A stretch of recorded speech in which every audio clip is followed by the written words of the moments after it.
अजीज पाकिस्तान के खूबसूरत शहरों कराची, लाहौर, इस्लामाबाद, भालपुर, पेशावर, सियालकोट, दुनिया भर कोने कोने में जहां पहुंची मेरी आवाज, सबको मैं कहता हूं गुड मॉर्निंग एंड अस्सलाम वालेकुम। आज जुमेरात 16 शबान अल मुअज्जम 1444 हिजरी मार्च की है 9 तारीख सन 2023 और आपने इस खूबसूरत सी सुबह का आगाज किया मेरे साथ। नाम है मेरा दिल। सनराइज शो में मेरा और आपके साथ हमेशा की तरह सुबह के 9 बजे तक बहुत सारी इन्फॉर्मेशन, बहुत सारी बातें, आपकी पसंद के म्यूजिक, आप लोग के मैसेजेस लेकर दिल एक बार फिर से आपकी खिदमत में हाजिर है। उम्मीद करता हूँ सब खैरियत से होंगे, सुबह का आगाज अच्छा हुआ होगा और आप लोगों का वीक भी अच्छा गुजर रहा होगा। This is of course Thursday morning, that means the weekend is beckoning of course and we are just a couple of weeks away from शहर Ramzan, so pretty cool man, amazing. चलें जी, कराची की आज की सुबह गर्म है, ह्यूमिडिटी भी है और इतनी अच्छी नहीं है, बट क्या करें, can we do something about it?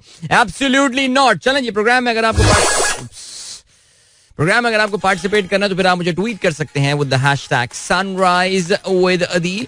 आप लोग के मैचेस या मैचेस की बात करें तो भाई कल क्या मैच हो गया यार। ज़ाहिर प्रोग्राम में आज काफी तफसील से इस हवाले से जो है वो हम बात करेंगे फॉर शो, लेकिन अभी जो सीन है वो ये है कि आप लोग के मैसेजेस के लिए मैं इस वक्त अपनी ट्विटर की जो फीड है उसको स्क्रॉल डाउन कर रहा हूँ और मैं कर रहा हूँ, और कहाँ से स्टार्ट करने वाले हैं हम माशाल्लाह।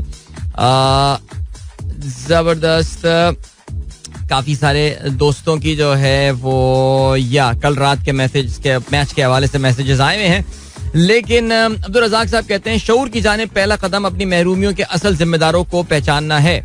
पाकिस्तानी अवाम अभी तक ये पहला कदम नहीं उठा पाई है। मेरे ख्याल से पाकिस्तानी अवाम अपना ये पहला कदम जो है ना वो उठाने में कामयाब हो गई है, मुझे ऐसा लगता है। जो आपने बात की ना कि अपनी महरूमियों के असल जिम्मेदारों को पहचानना है, मेरे ख्याल से अब पहचान तो काफी हद तक हो गई है, बस उस पे अब मोहर सब्त करनी जो है वो रह गई है।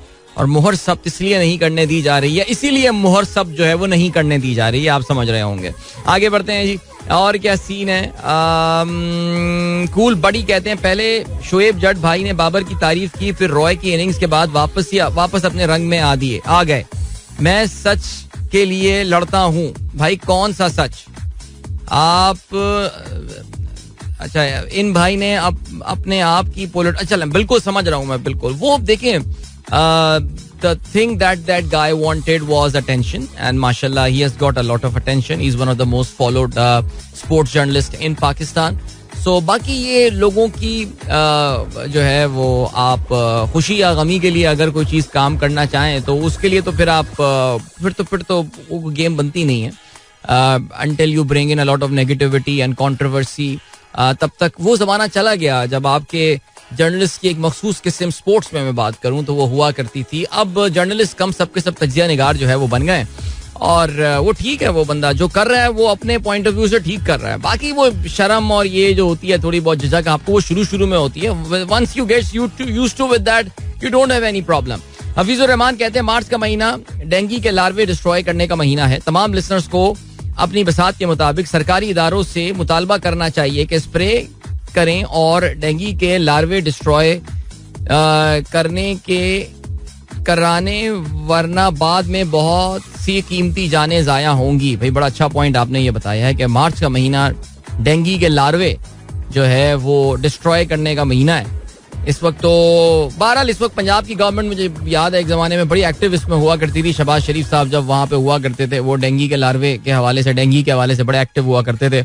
इस वक्त तो ऑफ कोर्स पंजाब में गवर्नमेंट तो खैर उन्हीं की है, केयर टेकर सेटअप क्या हुआ, गवर्नमेंट तो बहरहाल उनकी है, लेकिन आपको पता है कि इस वक्त लार्वे के बजाय जो अवामी सोच है और शऊर है उसको डिस्ट्रॉय करने में वो लगे हुए हैं। सो उसमें तो उनको पता नहीं कामयाबी मिले या ना मिले, इसमें ज़रूर नाकामी मिलेगी, बिकॉज इनका तो आपको पता है 2 महीने की कहानी है, 1.5 महीने की ये जो केयर टेकर सेटअप है। और बहरहाल जी, मैं सोच ही रहा था कल जब मैं टीवी पे ये जंगो जदल और ये मनाजिर लाहौर के मैं देख रहा था कि यार ये साहब जो अभी चीफ मिनिस्टर पंजाब हैं, बिकॉज जाहिर है सिचुएशन एक मखसूस क्रिएट की जा रही है कि इनका टेन्योर एक्सटेंड किया जा सके, लेकिन अगर ये सुप्रीम कोर्ट के फैसलों पे अमल होता है, 30 अप्रैल को वाकई इलेक्शंस हो जाते हैं, हफ्ता 10 दिन की बात है, 15 दिन की बात है, न्यू गवर्नमेंट मैक्सिमम 2 महीने ये निकाल लेंगे, ये अपने ऊपर जो कलंक लगाकर जा रहे हैं चेहरे पे वो कैसे साफ होगा?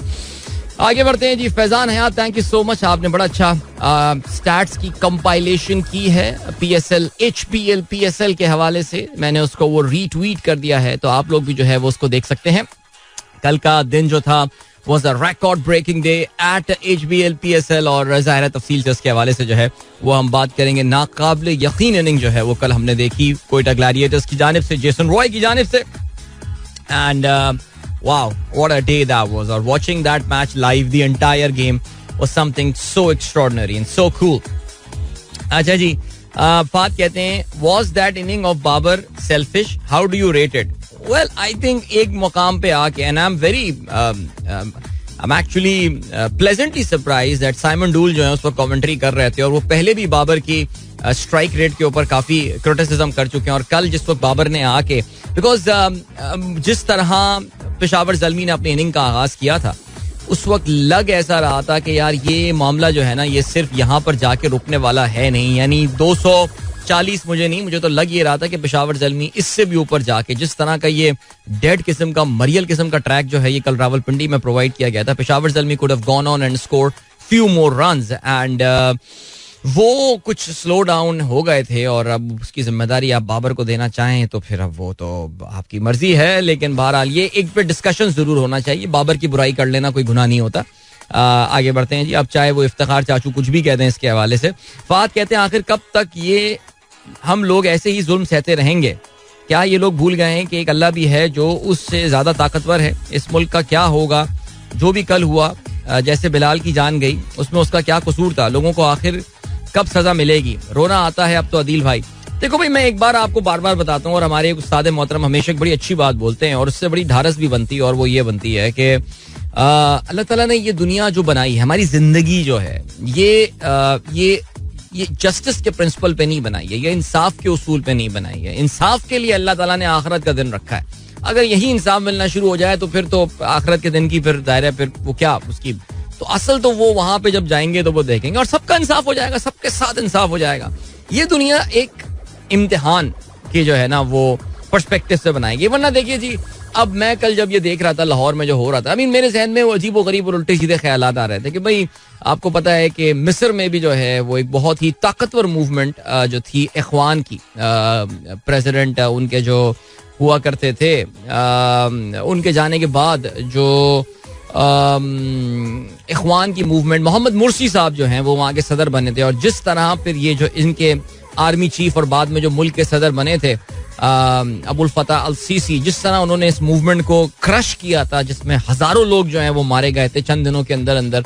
और आप ये देखिए कि इस वक्त ये इंटरनेशनल फ्रेटर्निटी के, वेस्टर्न कंट्रीज के जो बड़े हक की बात करते हैं, इंसानी हुकूक की बात करते हैं, अदल इंसाफ की बात करते हैं, उनकी ये लाडले अब्दुल फतह अल सीसी जो हैं, जो कि हुस्नी मुबारक के बाद एक बार फिर से एक और डिक्टेटर आया. बिकॉज मोर्सी जो थे वो तो of course democratically elected president थे इजिप्ट के, और उनको जिस बेहंगम और बेईमाना अंदाज से हटाया गया, बेचारे को फांसी तक दे दी गई. लेकिन जिस तरह वहां पे सप्रेशन हुआ है वो तो आपने देख लिया. तो मुझे कुछ लग ये रहा है that somebody is reading from that book, and if somebody is trying to read that from that book, this could be very dangerous. बहरहाल चलें जी, मैं भी अपने कमेंट्स को फिलहाल रिजर्व करता हूँ और मैं इस वक्त बढ़ रहा हूँ ब्रेक की जाने. 1 मिनट का ये ब्रेक है, तो बस समझे यूं गए और यूं आए. So don't go anywhere and keep listening. welcome back guys. जल्दी से आप लोग के मैसेज की जाने बढ़ते हैं. फराज कहते हैं great win Quetta Gladiators, many congratulations to all the QG fans. I don't see them qualifying for the next round, but I wish them to win their final match. because ये तो बात बिल्कुल दुरुस्त है कि कोयटा ग्लैडिएटर्स को इस वक्त आगे पहुंचने के लिए, अगर उनको पहुंचना है तो फिर पेशावर ज़ल्मी को बहुत ही मैसिव किस्म का जो है वो स्क्रू अप करना पड़ेगा अपने इस टूर्नामेंट को, जो कि मुझे बहरहाल ऐसा लगता तो नहीं है. और कोयटा ग्लैडिएटर्स का आपको पता है कि जो एक और संगीन और जो मसला था वो ये था कि कोयटा ग्लैडिएटर्स अपने मैचेस इतने बड़े बड़े मार्जिन से हारा है कि उनका जो है वो इतने बड़े मार्जिनों से आ रहा है कि उनका नेट रन रेट जो है वो अभी भी बहुत खराब है. यानी कल का मैच कहने को तो वो जीत गए, लेकिन उसमें नेट रन रेट पे कोई बहुत ज्यादा फर्क नहीं पड़ा. अब वो एक मैच जीत गए, उनको जो एक मैच जीतना है, अगर वो जीत भी जाते हैं, अगला मैच जीत भी जाते हैं, तो they will be equal on points with Peshawar Zalmi, but the net run rate difference is so huge that Peshawar Zalmi even bye not winning many games, अगर वो बस बहुत बुरे बुरे मार्जिनों से नहीं हारते तो फिर वो क्वालिफाई कर जाएंगे आगे. सो या दैट्स द थिंग. बहरहाल चलें जी आगे बढ़ते हैं. ये जो सिनेरियोज और ये सिचुएशन जो बनती है इसके हवाले से जो है ना आगे चल के जरूर बात करेंगे. और क्या सीन है, बशीर अहमद साहब कहते हैं प्यारे अदील, प्रोग्राम में जितना जोर वर्जिश पे दे रहे हैं इसका मकसद ही के वजन कम हो, जो कि अक्सर लोगों का मसला है. लेकिन भाई कल कोई वजन बढ़ाने पे बात करे, मैं तो इलाज करा के थक गया हूँ, कोई डॉक्टर रहनुमाई फरमा सकते हैं. तो व्हाट्सएप नंबर अच्छा आपने अपना दे दिया है. बशीर भाई का जो प्रॉब्लम है वो उल्टा प्रॉब्लम है और वो है वजन बढ़ाने का प्रॉब्लम. यार वैसे ये भी कोई जिंदगी में बड़ा चैलेंज है वैसे यार, वजन बढ़ाने का प्रॉब्लम. आप बड़ा खुशकिस्मत समझे अपने आप को वैसे यार. भाई कोई भाई अगर हमारे दोस्त बशीर अहमद साहब की, देखें ये प्लीज मत बोलिएगा कि यार बशीर खाना खाओ यार, रोटी खाओ, रोटी क्या कहते हैं पंजाब में, खाबे, और ये खाओ वो खाओ, फलाना मीठा खाओ. लेकिन यार नहीं, ऐसी बातें ना करें. कोई ना कोई there should be a medical reason for that, people not gaining weight. So yeah okay जी. बाकी क्या सीन है, बाकी ये सीन है कि बशीर भाई के भाई को अगर हेल्प करना चाहे बशीर भाई की वजन बढ़ाने में मदद करने के लिए, तो फिर आप जो है वो ये कर सकते हैं कि उनसे रब्ता कर सकते हैं और उनसे रब्ता करने के बाद जो है वो आप उनकी हेल्प कर सकते हैं इस चीज़ के हवाले से. आगे बढ़ते हैं. इमरान अहमद कहते हैं your concern is genuine but real talent do not disappoint. Okay ठीक हो गया. Ishan Kishan, Shubman Gill, Surya Kumar and lots of other names available in our neighbourhood. अच्छा इमरान अहमद किस चीज़ के हवाले से बात कर रहे हैं, ये कौन से वाले इमरान है, पहले मैं चेक कर लूँ ताकि फिर मैं उससे अपनी टोन जो है ना वो डिसाइड करूंगा कि किस टोन में जवाब देनी है. हाँ ये वही वाले इमरान है, ये हमारे यहाँ बिल्कुल बिल्कुल शबे बारात वाले इमरान. ओ भाई इमरान यार ये आपने देखो मैं बताता हूँ ये हुआ क्या. कल मैंने ट्वीट किया था, मैंने कहा था यार साइम ने कल इतनी प्यारी इनिंग खेली है. मसला ये है कि बाबर की 100 और फिर जो उस पे कल तबाही फेरी है जेसन रॉय ने, उसमें क्या हुआ है कि साइम की जो इनिंग है ना वो बेचारे की वो काफी सप्रेस हो गई, वो दब गई. और ना साइम ने कल बहुत बहुत फिट इनिंग खेली है यार, मजा आ रहा था कल उसकी बैटिंग देख के. और फिर कल साइम ने जो है वो अपना नो लुक शॉट जो है वो मारा है और लड़का इस शॉट को ना काफी वो किया जा रहा है, परफेक्ट किया जा रहा है. सो 34 बॉलों पे 74 रन बनाए. साइम की बहुत बड़ी खुशकिस्मती ये है कि वो अच्छी फ्रेंचाइज से खेल रहा है जो कि उसको खेलने का मौका दे रहा है. और ना तैयब बेचारे की तरह अगर वो भी कराची किंग्स टाइप किसी टीम से खेल रहा होता तो फिर तो उसका तो नंबर ही नहीं आना था खेलने का. वो ऐसे ही वो लुल बशीर से प्लेयर खिलाते रहते हैं, वो उनको आखिरी दिन तक समझ में नहीं आता कि हमारा सही कॉम्बिनेशन जो है वो है क्या. तो बाबर को सलाम कहना चाहिए. और इंजी भाई यस इंजी भाई एंड मोहम्मद अकरम हाजी साहब, इनको भाई अकरम को कहते हैं हाजी साहब, गलत मत दीजिएगा मुझे प्लीज.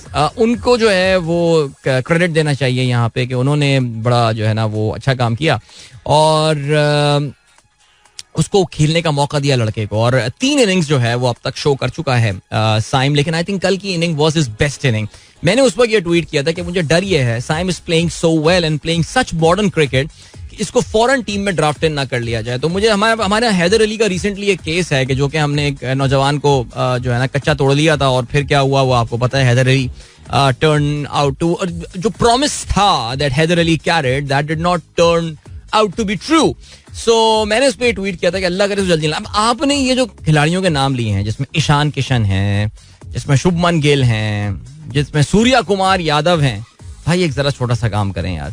इमरान भाई आप जरा जाके इनके जरा करियर चेक कीजिए. ओके जी. और जरा आप जरा जाके ये भी चेक कीजिए जैसे सूर्या कुमार यादव आजकल सबसे जो हॉटेस्ट प्रॉपर्टी चल रही है इंडिया में, सूर्या कुमार यादव. हाँ सूर्या कुमार यादव, आपको पता है कि उनकी उम्र जो है 32 साल है. और 32 साल का मतलब यह है कि ये बंदा बहुत क्रिकेट खेल चुका है, उसकी जो मैच्योरिटी है वो लग रही होती है. And do you know he has already played 80 first class matches. हमारे यहाँ बहुत सारे खिलाड़ी अपने पूरे करियर में जो है वो 80 फर्स्ट क्लास मैचेस जो है नहीं खेल सकते. इंडिया के लिए तो वो एक ही टेस्ट खेला है. तो यार जरा थोड़ा सा ना हमें कॉन्टेक्स्ट में बात करनी चाहिए Imran. This is exactly what I want. आप देखिए, और मैं आपको फिर मैं 10 दफा ये बात बोल चुका हूँ लेकिन सिर्फ क्योंकि इमरान हमारे स्पेशल फ्रेंड है तो इसलिए मैं उनका यहाँ पे जिक्र जरूर करूँ. अच्छा भाई वो सीन ये हुआ है कि हमारे ये जो इस साल जो पाकिस्तान ने क्रिकेट खेली है इसमें पाकिस्तान के 2 प्लेयर्स जो हैं वो स्टैंड आउट किए हैं. ठीक है जी. मैं अपने लोकल जो हमने टेस्ट क्रिकेट जो इस बार खेली है उसमें एक है सऊद शकील और दूसरा जो आपका नौजवान है वो है अबरार अहमद. ठीक है जी. अब मैं सऊद शकील की अगर आप बात करूं तो जरा प्लीज आप जाके जरा चेक कीजिएगा कि सऊद शकील जो है वो कितनी क्रिकेट खेल चुका है पाकिस्तान के लिए, और उसको करने के बाद जो है वो उसने पाकिस्तान के लिए डेब्यू किया है. And then same goes for Abrar. Abrar ने बहुत ज़्यादा क्रिकेट तो नहीं खेली है, लेकिन फिर भी ही हैज़ प्लेड क्रिकेट. वो कच्चा, उसको PSL की परफॉर्मेंस की बेस पे हमने जो है ना वो दहानी की तरह टेस्ट टीम में शामिल नहीं कर लिया है. सो ये है सिलसिला. आगे बढ़ते हैं. बिलाल अहमद कहते हैं बस सर एक बात का दुख है, कल बाबर ये नहीं कह सका कि हम 10-15 रन शॉर्ट थे. ये बात तो बड़ी सही बोली है. और दूसरा 7 मीटर की बाउंड्री, इस पर क्या कहेंगे? नहीं यार, बड़ा जुल्म हुआ है यार. कल का मैच मैं ऑनेस्टली आपको बता रहा हूँ, yes it was a runs fiesta and all, लेकिन मैंने कल ट्वीट भी किया था जिसमें कुछ लोग नाराज भी हो रहे थे कि यार बाबर ने रन्स कर दिया तो आपने विकेट को मोरद इल्जाम ठहरा दिया. नहीं यार कल की विकेट जो है ना यार वो ठीक नहीं है. और मुझे अफसोस इस बात का बहुत ज्यादा हो गया है कि यार रावलपिंडी की विकेट का जो नेचर था और जो मिजाज था, ये पिछले 1.5 साल में या 1 साल में ना हमने वो तबाह कर दिया. ये वही विकेट, अगर आपको याद हो, जहाँ पे अब से कुछ अर्से पहले इंग्लैंड ने जो है वो 506 रन से एक दिन में बनाए थे. और बड़ा जुल्म हुआ है भाई इस बारे में. ये सही नहीं कर रहा है पिंडी के साथ. पिंडी वालों को एहतजाज करना चाहिए इसमें कि हमारी विकेट का एक खास मिजाज था और उस मिजाज को तबाह ना होने दो. Don't turn this into the Faisalabad wicket. याद है ना फैसलाबाद विकेट के बारे में डेनिस लिली ने क्या स्वर्ण अक्षर जो है वो कहे थे. इमरान अहमद कहते थे, ओ इमरान अहमद का दिल टूटा हुआ है. PSG बायर्न म्यूनिख, PSG हार गया कल का मैच. और भाई ये पैसे की बुनियाद पे बनने वाली टीमें जो होती है ना, खोखली टीमें होती हैं. ये देखें अब इतने बड़े बड़े प्लेयर्स उनकी टीम में, PSG I mean front line is Neymar and Mbappé, और हार गया वो कल बायर्न म्यूनिख के हाथों. वो तो शायद मैंने आई थिंक म्यूनिख तो इस बार अपनी लीग को भी लीड नहीं कर रहा है मेरे ख्याल से, अगर मैं गलती पर ना हो.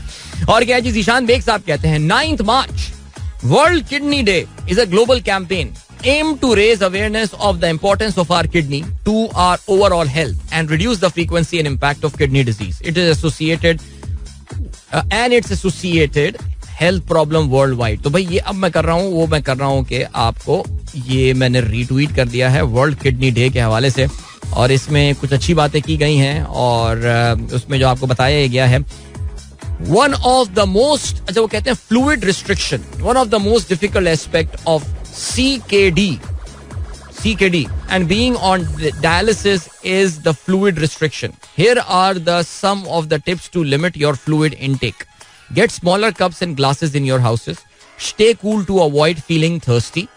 Plan ahead. If you will know you will be drinking more later in the day, have less fluid abroad. Abroad नहीं, less fluid before. अच्छा, इसका मतलब ये कि आप ये कह रहे हैं कि फ्लूइड को रिस्ट्रिक्ट करना चाहिए even if you are drinking water.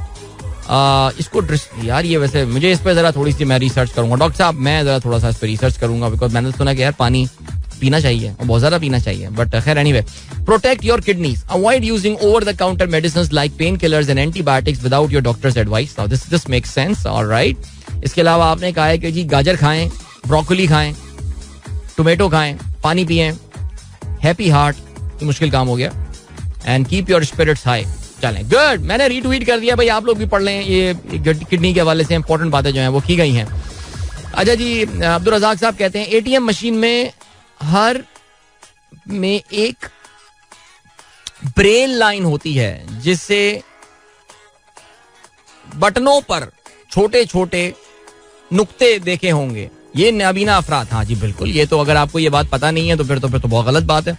यानी ये लिफ्टों पे भी अगर आप जाएं तो लिफ्ट एलिवेटर्स जो होती हैं उसमें भी नुक्ते नुक्ते बने हुए होते हैं, और उसके रीज़न यही होती है कि ये ब्रेल होती है. यानी जो कुव्वते बसारत से महरूम अफराद होते हैं उनको आपको पता है कि वो अपनी उंगलियों से पढ़ते हैं. ब्रेल सिस्टम, ये साहब के ब्रेल जिनके नाम पे जो है ये सिस्टम जो है ये मारज वजूद में आया. तो आपको पता है ब्रेल में तो बाकायदा किताबें होती हैं, हर चीज़ होते हैं, आप ब्रेल के थ्रू पढ़ सकते हैं. तो इसी तरह 1 के अलग नुक्ते होते हैं, 2 के अलग नुक्ते होते हैं, 3 के अलग, 4 के नुक्ते, तो उससे वो पहचानते हैं कि क्या करना है. तो बिल्कुल आपने दुरुस्त फरमाया. यूसुफ नवाब साहब कहते हैं आदाब अर्ज है भाई, आदाब अर्ज है. एंड अभी आपको जो है वो हम लिए चलते हैं एक गाने की जानिब और उसके बाद एक कमर्शियल ब्रेक की जानिब बढ़ेंगे. So don't go anywhere and keep listening. Okay my guys, एक बार फिर से आपको खुशामदीद कहते हैं. This the sunrise show with me Adeel Azhar and good morning. जिन दोस्तों ने प्रोग्राम अभी ट्यून इन किया है, चलें जी, और क्या सीन है. सीन ये है, जल्दी से कुछ और मैसेजेस पे मैं नजर डालता हूँ. एमी अली साहब का ताजा कलाम आ गया है. अरे यार, उर्दू पढ़ते हुए बहुत डर सा लगता है मुझे, शायरी पढ़ते हुए डर सा लगता है मुझे. शब भर साथ जल न सका पर जान तो अपनी वारी है. शब भर साथ चल न सका पर जान तो अपनी वारी है. ये एक हुनर परवाने का पूरी शम्मा पे भारी है. क्या बात है. दिन भर तेरी राह को तकना, रात को मांगू तेरा सपना. ये दिन का तौर तरीका मेरा, वो शब की कारगुजारी है. वाह वाह वाह वाह वाह. ये तो फिर पढ़ना बनता है एक बार, मुकर्रर. अब क्योंकि पढ़ लिया मैंने और मैंने सही पढ़ लिया इसको, तो अब मैं और मतलब भी समझ गया, तो अब मैं इसको फिर से पढ़ता हूँ. एमी अली, मशहूर शायर एमी अली लिखते हैं, शब भर साथ जल न सका पर जान तो अपनी वारी है. ये एक हुनर परवाने का पूरी शम्मा पे भारी है. दिन भर तेरी राह को तकना, रात को मांगू तेरा सपना. ये दिन का तौर तरीका मेरा, वो शब की कारगुजारी है. भाई बहुत आला, बहुत ही बढ़िया. नवाब नहीं अपना एमी अली साहब, शाबाश, छा गए. चले जी आगे बढ़ते हैं. और क्या सीन है. Excise department impounded almost 3,400 cars with unpaid taxes. अरे यार, वाकई आजकल पुलिस बहुत एक्टिव हो गई. मुझे बाकी शहरों का नहीं पता, सीरियसली मुझे नहीं पता बाकी शहरों का, लेकिन यार कराची में police so active man, you have got no idea. हर जगह सिग्नल पे पुलिस रुकी हुई है. पहले मैं समझ रहा था कि सिर्फ इनको टेंटेड ग्लासेस के साथ जो है ना वो मसला है. अब कोई और भी गेम. अच्छा, मेरे साथ क्या सीन हुआ है, मैंने आपको बताया कि अपनी गाड़ी के ऊपर से मैंने काले शीशे उतार दिए ना, फुल उतार दिए, मेहनत करके, पैसे खर्च करके. मैंने कहा यार, वही बंदा आगे कहने लगा, सर क्या हुआ, उतार क्यों रहे. मैंने कहा छोड़ यार, एक टेंशन है, एक कांस्टेंट टेंशन है गाड़ी चलाते हुए. मैं अपनी जो चीजें सुन रहा होता हूँ, बिकॉज गाड़ी चलाने का वक्त मेरे लिए ना एक इल्म का वक्त होता है, इल्म हासिल करने का, ना सिखाने का नहीं, सीखने का वक्त होता है. सिखाता तो मैं अभी बैठ के हूँ. सो वो हुआ ये कि मैंने कहा यार मैं कॉन्सेंट्रेट नहीं कर पा रहा हूँ. I am under a constant pressure when I am driving the car कि पुलिस मुझे यहाँ रोक ले, वहाँ रोक ले. फिर अभी रिसेंटली ये हुआ कि मैंने जाके अपने टैक्स वैक्स भी पे नहीं हुआ था, सब मैंने गाड़ी का टैक्स भी पे कर लिया, सब कर लिया. अब कोई पुलिस वाला ही नहीं रोकता मुझे. अब कहीं पुलिस वाले खड़े हुए होते हैं, अफसर, मैं वहां गाड़ी उल्टा ले जा रहा होता हूँ, कोई रोको ना मुझे, कोई मुझसे चेकिंग करो, कोई पूछो मुझसे. कुछ पूछ ही नहीं रहा कुछ मुझसे यार कोई. Seriously I am actually missing traffic police these days यार. तो मैं क्या बताऊं इसमें यार. तो ये भी एक उल्टे दिन है, क्या कर सकते हैं.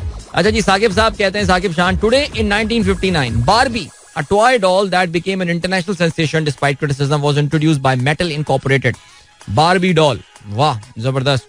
Good piece of information. 1959 आपने सुना होगा ना बारबी डॉल के हवाले से, और वो यही है कि बारबी डॉल जो है वो, उसके बारे में यही कहा जाता है कि अगर बारबी को ह्यूमन साइज में, जो बारबी के जो खदो खाल हैं, उसको अगर इंसानी साइज में एक्सट्रापोलेट कर दिया जाए तो वो एक बहुत ही बेहंगम किस्म की चीज बनेगी. लेकिन बहरहाल जी, हिट है तो फिर हिट है, चल रहा है तो चल रहा है. मुनव्वर अली साहब कहते हैं, गुड मॉर्निंग, अल्लाह पाक पाकिस्तान पे रहम फरमाए, आमीन.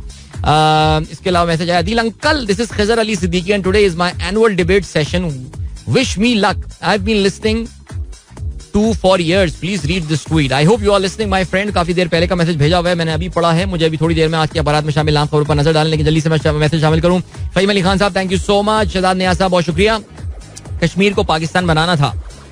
अबे यार कश्मीर, बस क्या बताएं यार. राइफ उस्मानी कहते हैं, no offence, Babar's 100 was definitely great but he took 16 balls to complete 80 to 103 runs. At the end, that really turned out to be the decisive outcome for the match. But this was serious gem from Jason Roy. हाँ यार, जरा एहतियात से बात करनी है इस हवाले से. बाबर की शान में गुस्ताखी जो है ना वो काफी महंगी पड़ती है. अच्छा जी, इसके अलावा फहीम अली खान ने जॉर्ज सोरोस के बारे में लिखा है, वेरी इंटरेस्टिंग. कहते हैं जी, is a Hungarian American businessman and philanthropist. By March 2021, he had a net worth of $8.6 billion, having donated more than $32 billion in Open Society Foundation, which $15 billion has already been distributed, representing 64% of the original fortune. Okay. Fahim Ali Khan ये भी कहते हैं, bro, few months back you said that the state bank paid interest rates to control inflation, raises interest rate to control inflation. Upon this, I asked in this, Pakistan inflation is out of control, which means the state bank has failed in Pakistan. Well, the State Bank of Pakistan can surely be questioned. बहुत सारे लोग state bank, आपने बड़ा अच्छा सवाल ये पूछा है फहीम अली खान कि स्टेट बैंक ऑफ पाकिस्तान जो है क्या वो नाकाम हो गया है. देखिए, आपको ये समझना पड़ेगा, और मेरे ख्याल से ये प्रोग्राम में काफी दफा पहले भी बात की जा चुकी है. बल्कि ऐसा करते हैं फहीम, लेट अस पार्क, ये अच्छा सवाल है कि क्या बैंक दौलत पाकिस्तान या स्टेट बैंक ऑफ पाकिस्तान, हमारा मरकजी बैंक, जो इन्फ्लेशन इतनी बढ़ गई है, क्या ये उसकी नाकामी है. तो इसके हवाले से हम बात करेंगे, फिर आगे चल के करते हैं. बिकॉज अभी हम बिकॉज ये तफसीली टॉपिक है. आई एम नॉट सेइंग कि मैं अगले 30 सेकंड में जा रहा हूँ न्यूज़पेपर हेडलाइंस की तरफ, लेकिन नहीं, ये इसका तफसीली जवाब देना पड़ेगा आपको, ठीक है. कुछ सीखे सिखाएंगे थोड़ी देर में हम आगे चल के. और क्या सीन है, और ये सीन है कि जल्दी से हम बात करते हैं जी. शहजाद जोया साहब गुड मॉर्निंग कहते हैं what a match. Asif Mansoor sahab कहते हैं see the level of racism in South Africa for a registration of an offshore course here in Durban they are asking one's race. I wrote human. Wow sir, ये आपकी human पे कहीं आपको reject ना कर दें. साउथ अफ्रीका में of course जाहिर है काफी ज्यादा. देखिए सर, कभी कभार मैं समझता हूँ, मुझे मैं आई मे बी रॉन्ग आसिफ साहब, बट कभी कभार मुझे लगता है दैट हम थोड़े से ना कुछ चीजों के मामले में ओवर सेंसिटिव भी हो जाते हैं. जैसे हमारे यहाँ जो यूथ इम्पैक्ट जिस कंपनी के साथ आपको पता है कि मेरा वास्ता रहा है, और जो हमारे विल्डरनेस बेस्ड कैंप्स करते हैं, तो वो लोगों के मजहब के बारे में जरूर इन्फॉर्मेशन लेते हैं. और उसकी वजह यह है that they create a database of the diversity जो कि उनके पार्टिसिपेंट्स हैं. यानी बेसिकली वो ये बताते हैं, जब वो कभी प्रेजेंटेशन यूथ इम्पैक्ट की आप देखेंगे तो उसमें बड़े फख्र के साथ बताते हैं that we are a very diverse lot. और उनको कैंप से पहले तैयारी करने के लिए लोगों की सेंसिटिविटीज वगैरह के हवाले से वो ये सारी चीजें जो हैं वो ये इंफॉर्मेशन कलेक्ट करते हैं. इसमें इस बारे में पूछ रहे हैं बिकॉज साउथ अफ्रीका में आप जानते हैं कि there are whites and there are blacks and there are the mixed race, the coloured people and of course the Asian origin and all. So I think maybe just to create that database possible. आज के अखबार में शामिल खबरों पर नजर डालते हैं जी. कल टेलीविजन पे आपने देखा जी लाहौर में जो कुछ हुआ. पाकिस्तान तहरीक इंसाफ अपनी पहली रैली जो है वो करने वाली थी, अपनी कैंपेन का आगाज करने वाली थी, और उस पे जो है वो पुलिस ने जिस तरह कल दावा बोला, यानी मॉडल टाउन और वो गुल्लू बटों की जो है ना वो याद आ गई.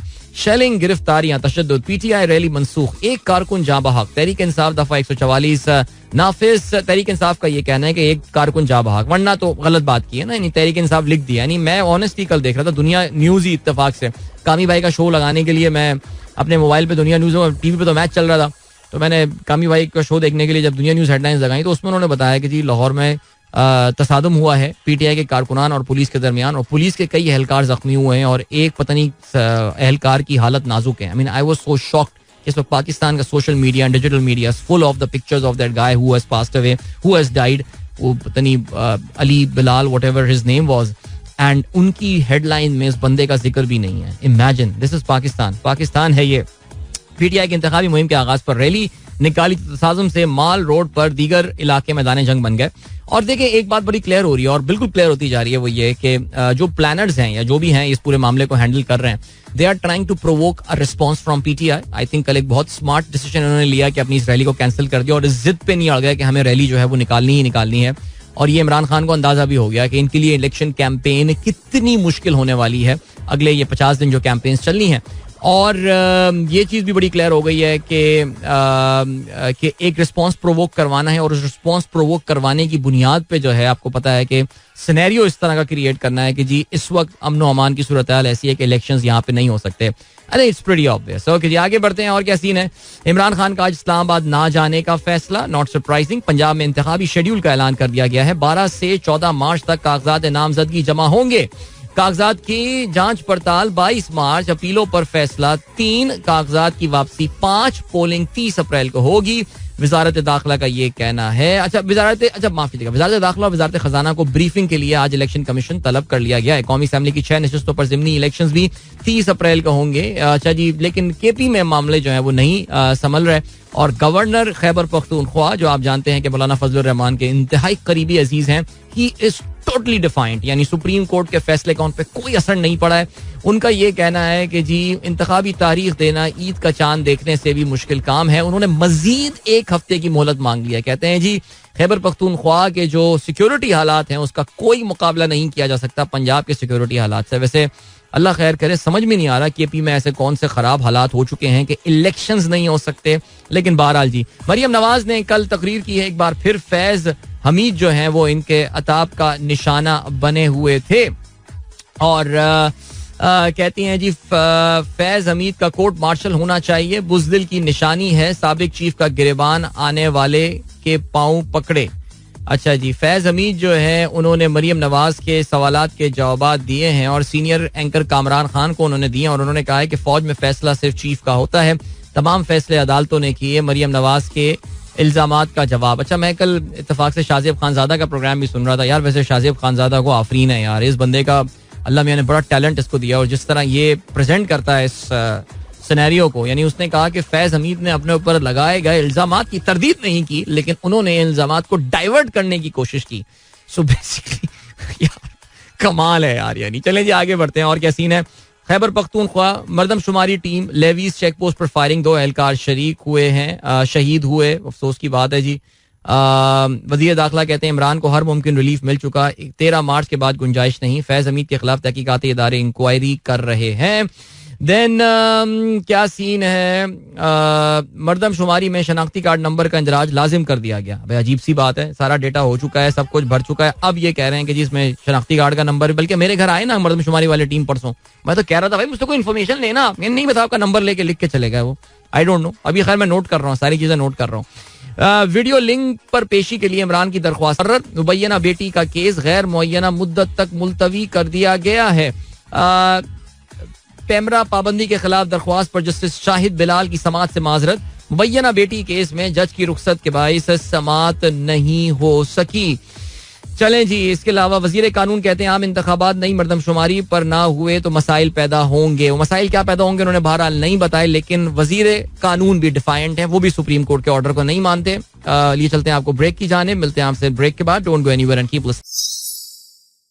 Welcome back guys. एक बार फिर से आपको खुशामदीद कहते हैं. This is the Sunrise Show with me Adil Azhar and good morning. जिन दोस्तों ने प्रोग्राम अभी ट्यून इन किया and yeah we are about to talk about cricket में specifically about HPL PSL and well what a match we witnessed yesterday. I mean उन तमाम बातों से कतई नजर के पिंडी की विकेट जो है उसको बिल्कुल तहस नहस करके रख दिया है और बिल्कुल एक फ्लैट हाईवे में कन्वर्ट कर दिया है उसको. मैं देखे ना, अगर कोई ये एक नॉर्मल सी बात होती तो वैसे देखे ना पिंडी में जिस तरह 200 रन आराम से बन रहे हैं और जिस आराम और सुकून के साथ बन रहे हैं, यानी बॉलर्स के साथ जो अत्याचार वहां पे हो रहा है, वो तो यार वो भी एक तरह का जुल्म है मेरे ख्याल से. आई थिंक वो एक ज्यादती है जो कि नहीं होनी चाहिए. कुछ ना कुछ बॉलर्स को भी जो है ना वो इस विकेट पे मदद जरूर मिलनी चाहिए, बिकॉज उनके अपने कॉन्फिडेंस के लिए भी जो है ना ये एक बड़ी ये गलत बात है. लेकिन बहरहाल अगर इन तमाम बातों को हम साइड पे रख के कल के मैच के हवाले से बात करें तो I think it was an extraordinary match that we saw.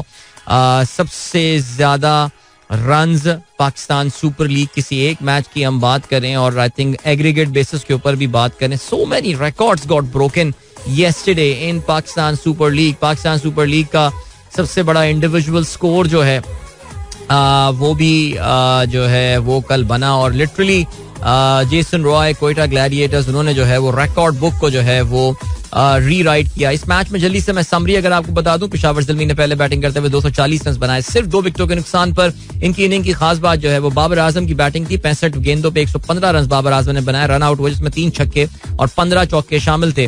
Babar और साइम अयूब के दरमियान जो ओपनिंग विकेट पार्टनरशिप थी that was 162 run and Saim what an inning by him. 34 गेंदों पे 74 रन बनाए. Is living up to the promise जो कि आपको बार बार जिसकी मैं निशानदही करता जा रहा था. Getting going into the HBL PSL 5 छक्के और 6 चौके जो हैं वो साइम की इस इनिंग में शामिल थे.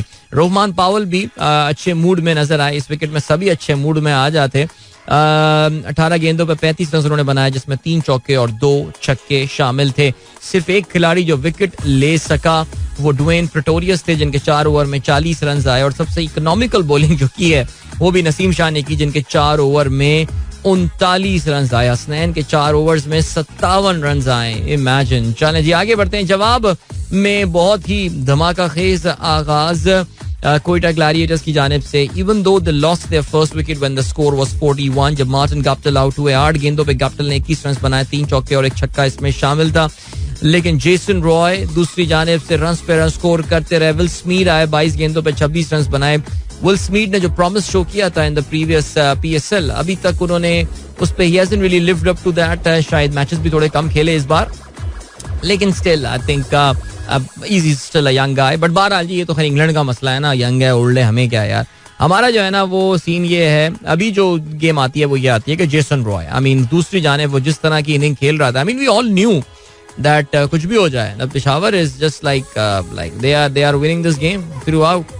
Didn't we. आई मीन मैं जब उनकी बैटिंग की बात करें जिस कॉन्फिडेंस के साथ जो है वो जेसन रॉय बैटिंग कर रहे थे.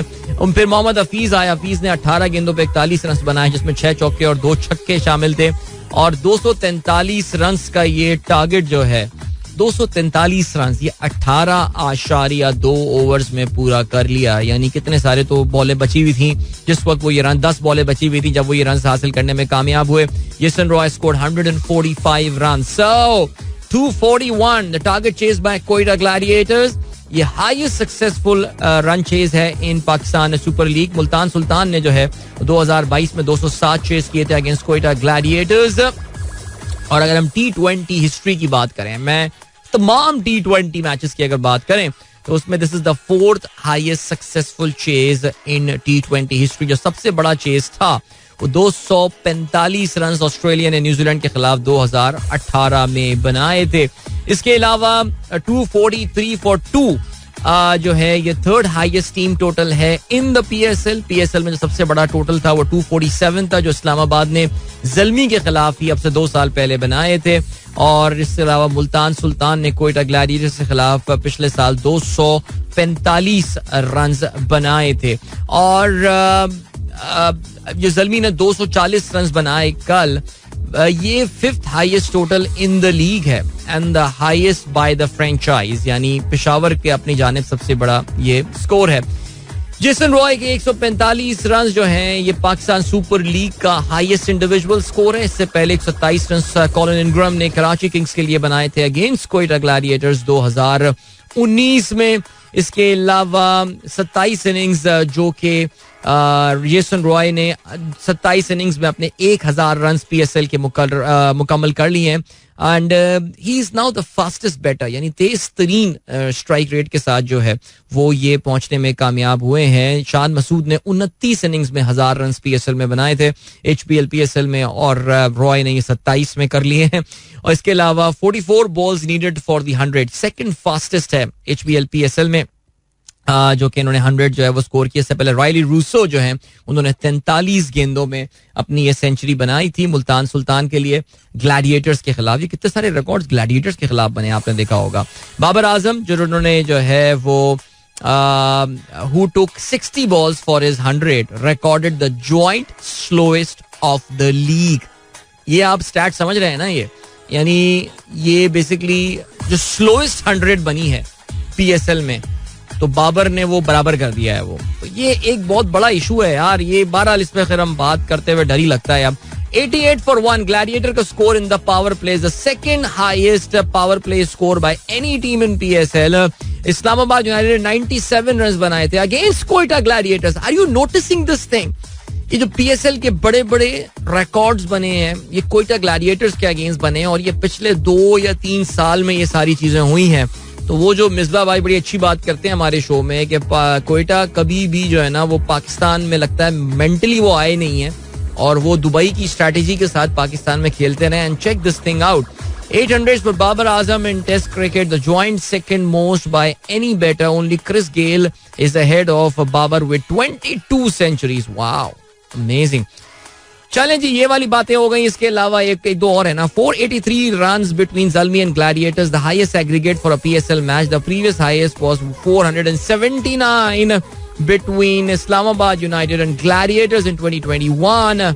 इसके अलावा 162 partnership runs between Babar and Saim for the first wicket, the second highest by any pair in PSL, the highest being 176. Oh wow, if you recall Sharjeel Khan and Babar against Islamabad United, उन्होंने opening partnership 176 run की थी.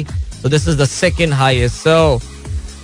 So many stats out there, man. जबरदस्त. चलें जी, अब बात ये करते हैं अब सीन क्या हुआ है. सीन ये हुआ है that mathematically Quetta Gladiators is still in the tournament. Okay जी, उनके 9 मैचेस के बाद जो हैं वो अभी 6 पॉइंट्स हैं. वो अपना अगला मैच भी अगर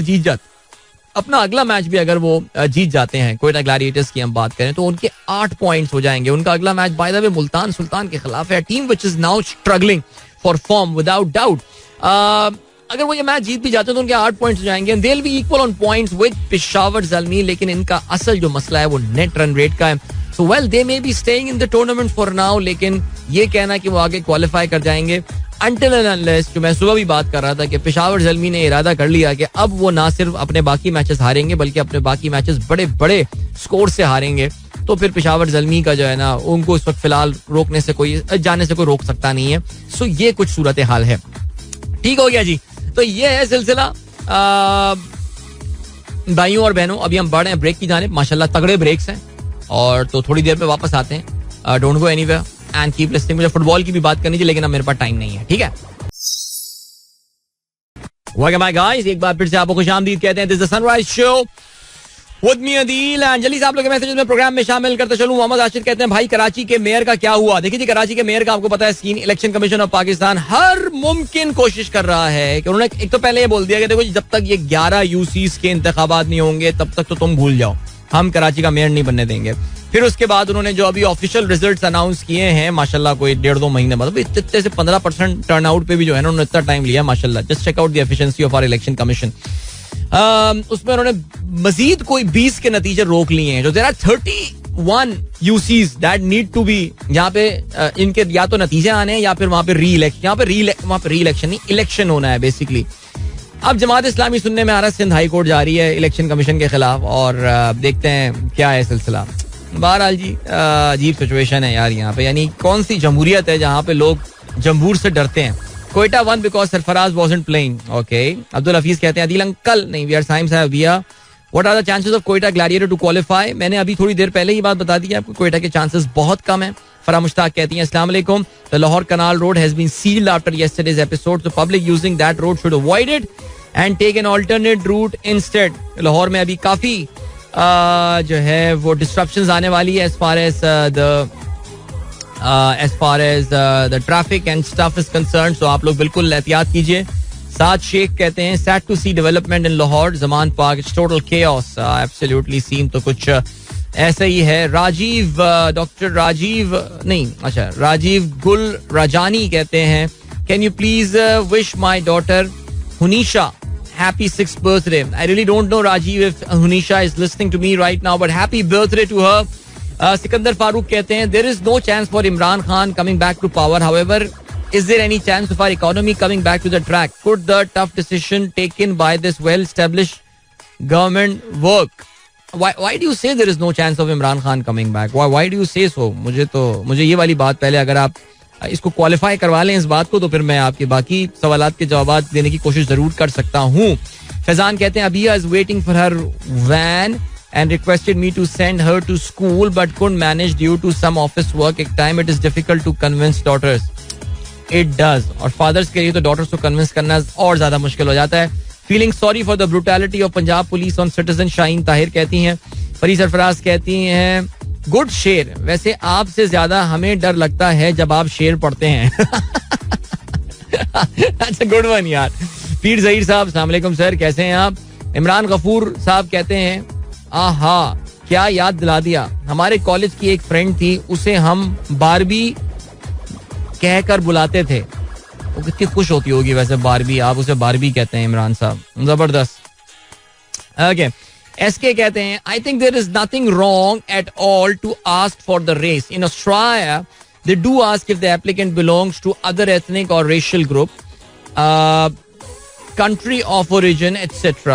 You are spot on. This is done to analyze the diversity data. Yeah, असल में आसिम मंसूर साहब जिस पॉइंट ऑफ व्यू से आ रहे थे वो ये कि साउथ अफ्रीका की जो हिस्ट्री है वो जरा थोड़ी सी चेकर्ड हिस्ट्री है आपको पता है रेसिज्म के हवाले से, इसलिए maybe that could be the reason or maybe there something reason जो शायद कोई जो उनकी उसमें शामिल ना हो बट जो उनकी ट्वीट में शामिल ना हो. But I honestly don't see any issue in asking for the race especially in a multi-ethnic country, diverse country. Imran Qureshi sahab अस्सलाम वालेकुम कहते हैं वालेकुम अस्सलाम. इमरान इस्तांबुल में प्रोग्राम हमारा सुन रहे हैं.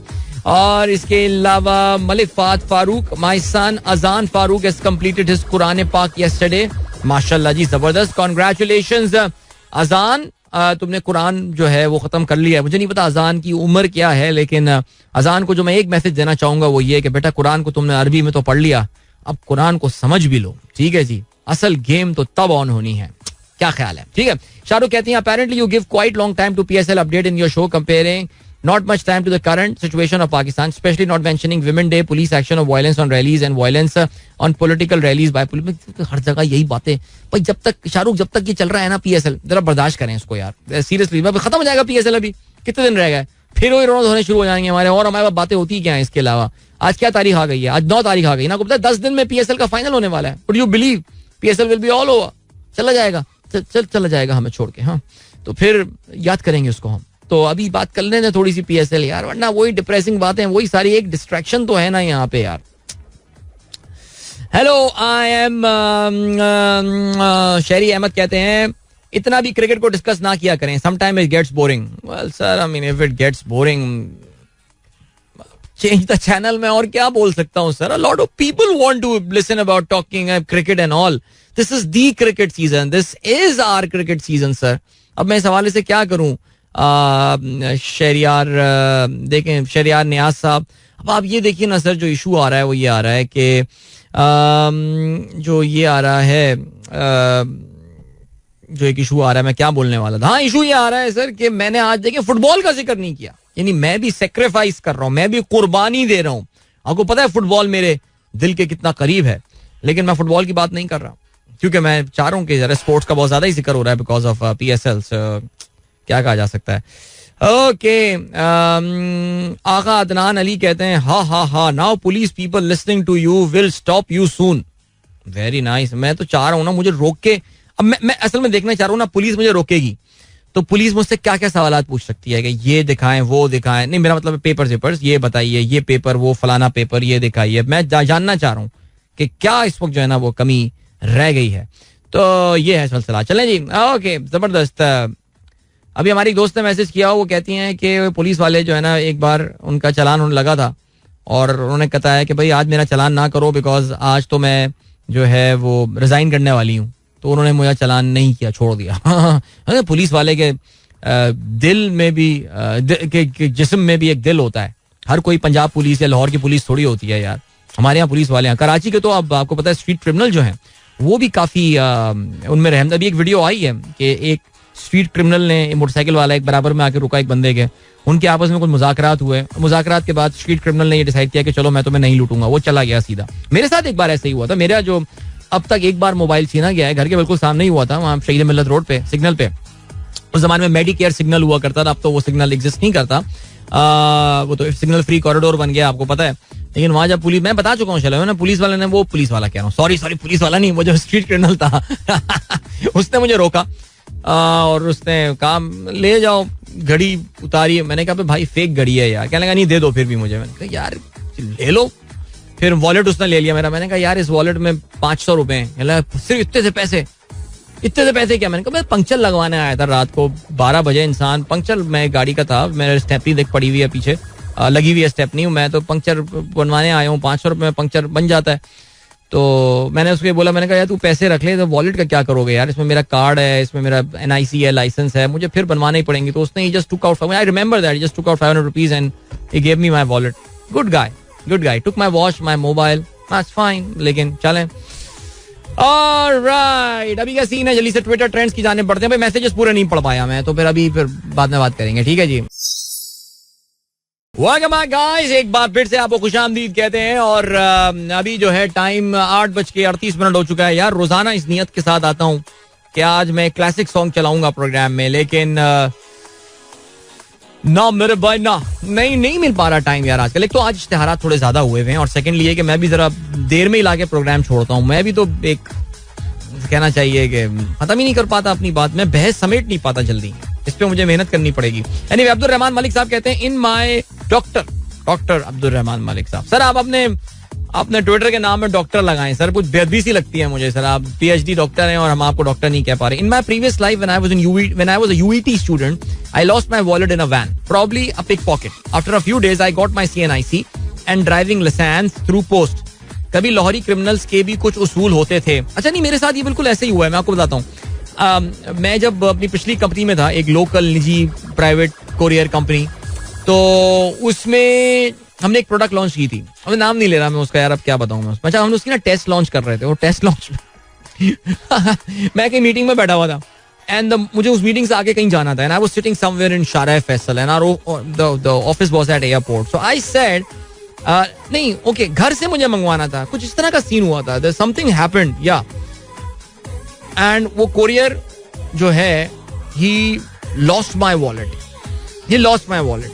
अच्छा ज़ाहिर है शक तो बेचारे उस कोरियर पे भी होता है सख्ती वख्ती करके. लेकिन कुछ दिनों बाद मेरे पास लोकल पोस्ट ऑफिस से फोन आया, सर आपका कुछ सामान हमारे पास पड़ा हुआ है सर, आप आके जरा देखेंगे। मैंने कहा जी कर मॉडल कॉलोनी जो है ना, वो इत्तेफाक की बात है कि वो, क्योंकि हमारा ऑफिस भी करीब ही था, तभी हमारा शक था वो कोरियर नहीं कुछ कपड़ों की थी, लेकिन बहरहाल फारिग भी कर दिया होगा मेरे ख्याल से उस बेचारे को। लेकिन जो भी था, मैं गया तो मुझे डॉक्टर साहब मुझे चीजें मिल गई थी अपनी सारी वहाँ पे, लेकिन पैसों नहीं मिले थे ऑफ कोर्स, लेकिन मेरा शनाख्ती कार्ड ये वो फलाना सब मिल गया था मुझे।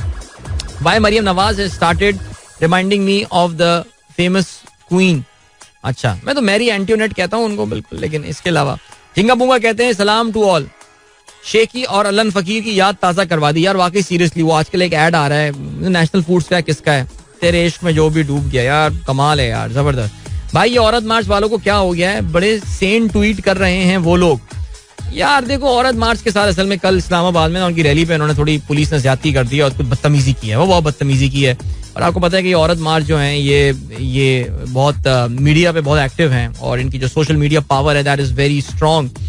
एंड इवन तो मैं कल मुझे इस औरत मार्च के अगराज व मकासद के साथ मुझे कोई मसला नहीं है, मैं कल भी इस पर बात कर चुका हूँ, लेकिन जो ये पॉलिटिकल इंक्लिनेशन अपनी शो करती है ना, मुझे उसके साथ प्रॉब्लम है। मैं समझता था कि औरत मार्च एक बहुत ही एंटी एस्टेब्लिशमेंट किस्म का जो है ना वो एक इदारा है, लेकिन नो इट इज नॉट। वो एंटी सिर्फ एक ही है वो, और ये काफी हद तक क्लियर हो गई है ये बात। बट बहरहाल और क्या सीन है, और क्या सीन है जी, बिल्कुल। देन वी हैव गॉट, चलें जी, अभी थोड़ी देर पहले सुबह जो है वो बात हो रही थी और हमारे एक दोस्त फहीम साहब ने बड़ा अच्छा सवाल पूछा था कल। मुझे याद है हम एग्जैक्टली इसी टाइम पे जेरोम पावल साहब के हवाले से बात कर रहे थे, अमेरिकन फेडरल रिजर्व के जो चेयरमैन है। Okay, so we are going to talk about economics right now, some interesting economic discussion. तो मैं ये बता रहा था उसमें, और मैंने जिक्र भी किया था कि जो सेंट्रल बैंक के पास जो एक बहुत ही इंपॉर्टेंट टूल होता है to manage inflation, that is the interest rate, the discount rate, the policy rate जिसको कहा जाता है। जैसे हमारे यहाँ अभी आपको पता है कि पॉलिसी रेट जो है वो 20% कर दिया, और सुनने में ये आ रहा है कि इस महीने एक और बढ़ोतरी जो है वो डिस्काउंट रेट में होने वाली है, बिकॉज पाकिस्तान के जो इकोनॉमिक्स के सेल्फ क्लेम्ड अबू जी हैं इसहाक डार साहब, वो आपको पता है कि वो आर्मी चीफ के साथ जिस मीटिंग में बैठे हुए थे वहां पर उन्होंने इंकशाफ किया बिजनेसमैन को कि IMF चाहता था कि पाकिस्तान जो है वो 6% तक अपना डिस्काउंट रेट बढ़ाए। हमने तो मिन्नत तरले कुछ 3% करके बढ़वाया है, लेकिन लग यही रहा है, और कल जो टी बिल्ड की यील्ड, कट ऑफ यील्ड है, उसमें भी जो इजाफा हुआ है उससे लग यही रहा है कि इंटरेस्ट रेट एक बार फिर मजीद बढ़ने वाला है। सो उस पर इन्होंने ये सवाल पूछा फहीम साहब ने बड़ा अच्छा, कि इसका मतलब अदील इतने इंटरेस्ट रेट बढ़ाने के बावजूद जो है वो इन्फ्लेशन बढ़ती जा रही है, तो क्या सेंट्रल बैंक फेल हो गया है, क्या वो नाकाम हो गया है इन्फ्लेशन रोकने के हवाले से? तो I think it's a very fair question, and I think इस पे एक बड़ी अच्छी एक डिस्कशन जो है वो एक इंडिपेंडेंट डिस्कशन होनी चाहिए स्टेट बैंक के लोगों के साथ भी, और उनसे भी ये पूछना चाहिए कि क्या वाकई do you think you guys have failed? I know what the answer that is going to come, so let me give you their perspective. देखो, स्टेट बैंक ऑफ पाकिस्तान के पास जो इंटरेस्ट रेट बढ़ाने की जो, जिसे आप कहते हैं कैपेबिलिटी, जो पॉलिसी रेट, उनकी एक मॉनेटरी पॉलिसी कमेटी होती है। अरे यार एक ऐड आ रहा है टीवी पे, कवी खान साहब उसमें हैं, रबड़ी फालूदे का ऐड, अल्लाह मग़फ़िरत फरमाए यार। चलें, टीवी चल रहा था साथ साथ। Anyway, coming back to the point, या तो स्टेट बैंक के पास जो डिस्काउंट रेट वो बढ़ाते हैं, और उन्होंने डिस्काउंट रेट अभी बढ़ा दिया। दुनिया भर में सेंट्रल बैंक्स का यही होता है सिलसिला कि वो रेट जो है वो बढ़ा देते हैं और फिर उससे उम्मीद करते हैं कि उसका एक टाइम लैग आएगा और चीज़ें जो हैं वो इंटरेस्ट, जो इन्फ्लेशन है, महंगाई कम होती जाएगी।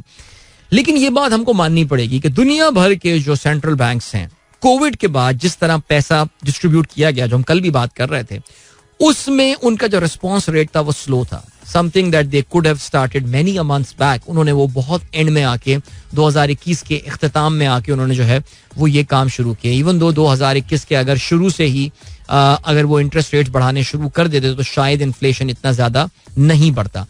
लेकिन स्टेट बैंक आपको हमेशा ये बोलेगा कि ताली दोनों हाथ से बजती है, ठीक है जी। जहां पे स्टेट बैंक इंटरेस्ट रेट्स बढ़ा के मनी सप्लाई को कम करना चाह रहा है, यानी पैसे की जो गर्दिश है उसको वो इकोनॉमी में या मईशत में कम करना चाह रहा है, वहीं ये आपकी हुकूमत की भी रिस्पॉन्सिबिलिटी है कि वो कुछ इस तरह के एक्शंस ले कि जिससे महंगाई जो है वो कम हो सके। बहुत सारे लोग ये बात आर्ग्यू करते हैं दैट पाकिस्तान जैसे मुआशरे में, जहां पे जो कि एक डेवलप्ड इकोनॉमी नहीं है, जहाँ पे बहुत ज़्यादा अनडॉक्यूमेंटेड इकोनॉमी है, बहुत ज्यादा मॉर्गेज फाइनेंसिंग नहीं है, बहुत ज्यादा ऑटो फाइनेंसिंग नहीं है overall compare to many developed countries, वहां पे इंटरेस्ट रेट का जो इंटरेस्ट रेट का जो इफेक्ट होता है, उसका जो असर होता है बढ़ाने का या कम करने का, वो उतना ज्यादा नहीं होता जितना से अमेरिका में होता हो या चाइना में होता हो, ऑस्ट्रेलिया में होता हो फॉर दैट मैटर, बिकॉज हमारी इकोनॉमी उतनी ज्यादा डॉक्यूमेंटेड नहीं है. I think it's a fair point. Even though हमारे एक दोस्त स्टेट बैंक ऑफ पाकिस्तान में काफी सीनियर अफसर हैं, वो इस बात से डिसएग्री करते हैं और उन्होंने पूरा एक रिसर्च पेपर उनके पास है जो कि उन्होंने खुद उस पर काम किया, एंड ही क्लेम्स दैट नहीं, इस इंटरेस्ट रेट्स का एक इम्पैक्ट होता है. लेकिन स्टेट बैंक हमेशा ये बोलेगा कि हुकूमत को भी फिर जो तरक्याती मंसूबे होते हैं उसे कंट्रोल करना पड़ेगा, मनी सप्लाई को कंट्रोल करनी पड़ती है. पाकिस्तान में पीटीआई के टाइम पे मसला हुआ कहाँ पे? मसला हुआ ये कि इवन दो स्टेट बैंक ने सितंबर 2021 से इंटरेस्ट रेट बढ़ाने शुरू कर दिए थे, बट हमारे वजीर आजम साहब और हमारे जो वजीर खजाना थे उस वक्त शौकत तरीन साहब, he was following a very expansionary fiscal policy. बोले तो बहुत ज्यादा खर्चा कर रहे थे, वो पैसे दिए जा रहे थे, इस तरह की पॉलिसीज आ रही थी जिससे डिमांड बढ़ रही थी, जिससे तरक्याती काम जो हो रहे थे, घर बिक रहे थे, घरों की कंस्ट्रक्शन हो रही थी. जब घरों की कंस्ट्रक्शन होती है तो फिर आप चीजें ज्यादा डिमांड करते हैं, इतनी सारी इंडस्ट्रियां एक साथ चल रही होती हैं, गाड़ियां दड़ादड़ बिक रही थी. जब गाड़ियां बिक रही होती हैं तो उसकी वजह से इन्फ्लेशन एक फैक्टर होता है, बैंकों के कर्जों की डिमांड बढ़ जाती है एंड ऑल. तो एक तरफ तो स्टेट बैंक चीजें टाइट करने की कोशिश कर रहा था, दूसरी तरफ से ये जो है वो चीजों को एक्सपेंड कर रहे थे. और ये सिलसिला रुका नहीं. ये कह देना कि पीटीआई के जाने के बाद इन्होंने तो आगे और कबाड़ा किया है चीजों के हवाले से, यानी जितना हमें चीजों को चोक कर देना चाहिए था इन्होंने तो बिल्कुल भी नहीं किया उन चीजों के हवाले से. तो I hope you guys are with me. तो स्टेट बैंक अपनी इस्तात के मुताबिक जो चीज कर सकता है वो कर रहा है, लेकिन जो ताली दूसरे हाथ से बजनी चाहिए थी वो एक्चुअली बजी नहीं है.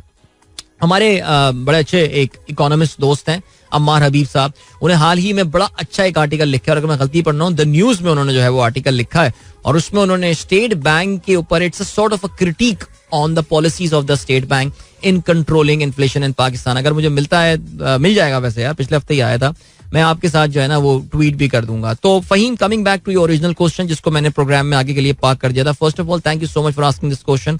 It was a good one. So, did State Bank fail in controlling inflation? Well, for argument's sake, you can say yes, possible.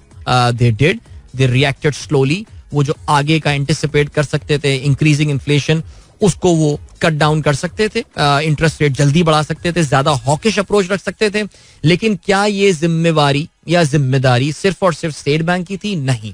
दूसरी ताली हुकूमत की जानिब से बजनी थी, चाहे वो पीटीआई की गवर्नमेंट हो या फिर ये जो पीडीएम का जो एक सर्कस है ये हो. इन्होंने वो काम नहीं किया जो इन लोगों को साथ करना चाहिए था. So we are here where we are. And बहुत इंपॉर्टेंट पॉइंट, सप्लाई चेन जिसको मैनेज करना चाहिए, जिसे कंट्रोल करना चाहिए था, वो भी नहीं हो पाया. I hope this made sense to you guys. And क्योंकि ये इकोनॉमिक्स का डिस्कशन है इसलिए you guys are free to disagree with me, because just like a lawyer looking at a particular case, economics के discussion पे भी दो लोग एक point पे agree करें, ये बहुत मुश्किल बात होती है. ठीक है जी. कल इसका ट्विटर पे एक डिबेट में मुझे इस बात का अंदाजा भी हुआ. तो अभी आपको जो है वो हम लिए चलते हैं एक ब्रेक की जाने. मिलते हैं आपसे इस ब्रेक के बाद. Don't go anywhere and keep listening. Welcome back guys, एक बार फिर से आपको खुशामदीद कहते हैं. This is the sunrise show with me Adeel Azhar and good morning. जिन दोस्तों ने प्रोग्राम अभी ट्यून इन किया है, और क्या सीन है जी? या ओके जी. कामरान अलवी साहब कहते हैं I was robbed on gun point some years ago. In fact they got me into a park car. They got into my park car.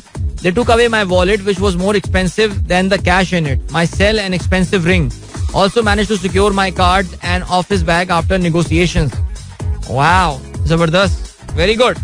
इसके अलावा वहाब जैदी साहब कहते हैं किस बात की दफा 144 मरियम बिलावल और फजलुर रहमान पूरे पाकिस्तान में रैलियां और जलसे लेकर घूमे. एक बार भी कभी इमरान की गवर्नमेंट ने आंसू गैस तशद्दुद नहीं हुआ. नहीं, वो लेकर आते हैं, वो सुना है, कहते हैं कि जी कोई कल हमारे जो एक अनडिस्क्लोज नून लीगी हमारे ग्रुप में लाहौर के व्हाट्सएप ग्रुप में वो लिसनर्स के वो ये बता रहे थे कि कोई टीएलपी के रैलियों में कुछ उन्होंने तशद्दुद किया है, उसका बेसिकली मकाफात अमल जो है वो इस वक्त ये भुगत रहे हैं. ठीक है जी. मुइज इमरान कहते हैं is it correct that SPP is one of the largest governing body in the world? है, I mean in what sense? I don't know. मुझे ये बात मुझे समझ में नहीं आई. ये किस चीज के हवाले से आप जो है ये बात कर रहे हैं. Alright, then what have we got? इसके अलावा यार आज इंटरनेशनल खबरों पे कुछ जिक्र मैंने नजर नहीं डाली. आज टाइम भी कम रह गया, 3 मिनट रह गए. अब हमारे इंशाल्लाह ये जब खुल जाएगी कभी ना कभी पेज हमारा ये चल खुल गया. अच्छा जी. और हाँ यार बड़ी इंपॉर्टेंट बात तो मैं जिक्र करना ही भूल गया यार. ये जो अमेरिका जिस तरह अफगानिस्तान से 2021 में भागा था, उसके हवाले से बाकायदा एक इंक्वायरी कमीशन ने अपनी समात जो है वो शुरू कर दी है. आप जानते हैं कि वो क्या हुआ था. जिस तरह एक जो तालिबान स्वीप करते जा रहे थे लोगों का ख्याल था कि जी सितंबर में अक्टूबर में किसी टाइम तक Taliban will be able to capture Kabul, that means the entire Afghanistan. क्योंकि अफगान फोर्सेस जो हैं जिसपे अरबों खरबों डॉलर्स जो हैं वो अमेरिका ने खर्च किए, अरबों डॉलर्स के सेवरल $100 खर्च किया, $700 बिलियन खर्च किए. They will put up some sort of a resistance against Taliban, but they could not do that. I mean, it's a part of the history. और वहां से निकलना अमेरिका के लिए वो बड़ा एक एम्बैरेसिंग चीज जो है वो साबित हुई थी कि जिस तरह लिटरली दुम दबा के वो वहां से भागे थे. अब उसकी बाकायदा एक हेयरिंग शुरू हो गई है. अमेरिका में ज़ाहिर है डेमोक्रेसी है, प्रॉपर डेमोक्रेसी है, आपको पता है वहां पे. और पब्लिक उनकी जो है ना आमतौर से हेयरिंग्स हो रही होती है कि आवाम के सामने प्रेजेंट करो. बिकॉज आपको ये बात पता है कि अमेरिका में अब इलेक्शंस की कैंपेन जो है वो शुरू होने वाली है और 1.5 साल रह गया अमेरिका में आम इंतखाबात में. सो इनकी जो गवर्नमेंट है, जो डेमोक्रेटिक पार्टी की गवर्नमेंट है, उसके खिलाफ रिपब्लिकन्स का जो एक अहम केस बनने वाला है is there sudden and embarrassing withdrawal from Afghanistan. और हुआ ये है कि कल एक मैं थोड़ा सा क्लिप्स देख रहा था आज सुबह. एक सार्जेंट थे जो कि काबुल एयरपोर्ट पे जो है वो प्लेस किए गए थे. अगर आपको याद हो जिस जमाने में अमेरिका वहां से निकल रहा था तो काबुल एयरपोर्ट पे एक बहुत ही खौफनाक खुद कुछ धमाका हुआ था और दर्जनों लोग, कितने आई थिंक 200 के करीब लोग जो हैं वो उसमें मारे गए थे. And there were American soldiers who died in that suicide blast as well. तो ये जो सार्जेंट था जिसका नाम है वॉर्गस एंड्रयूज जो कि 25 साल का था, ही was one of the American soldiers जो कि इस धमाके में जख्मी हुए थे. और उसे ये कहते हैं कि जी he was one of the US military personnel who was task के जो है वो इस एयरपोर्ट को सिक्योर करना है.